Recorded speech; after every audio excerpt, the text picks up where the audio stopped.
Dan coming up. Dan, thank you. Across the upstate, the snow started to melt today, leaving behind some slick roads and the ongoing threat of black ice this weekend. Our Scarlet Lizjak explains how authorities are monitoring driving conditions. The opportunity to build a snowman in the upstate was short-lived. The sun melted all the snow away, but authorities are still asking residents to be cautious while driving over the weekend. On Friday, a blanket of snow covered the upstate, and residents we spoke to were excited to see it. It's nice to watch it start to come down and accumulate, and by about 4 o'clock it was pretty white outside. It was nice.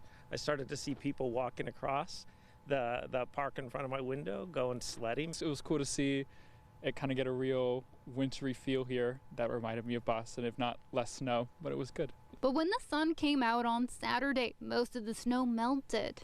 I think it was the perfect kind of snow. You got to see the pretty white stuff, but there was no brown snow that stuck around, and I got to go run on the trail the next day, so it was perfect for me.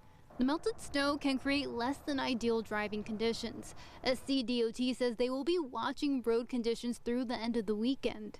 We monitor weather 2 weeks in advance, and so we've known about this storm for a while, and we're able to mobilize pretty quickly. We are kind of winding down our treating operations and just kind of monitoring for any icy patches, because we expect there could be some refreezing in areas. That's where we had some ice yesterday.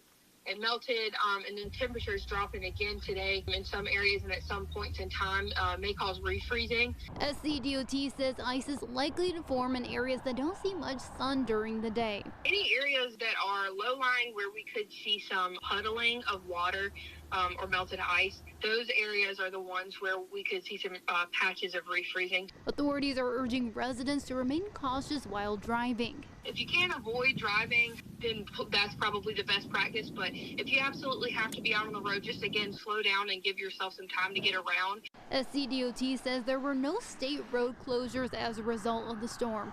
In the upstate, Scarlet Lizjak, 7 News.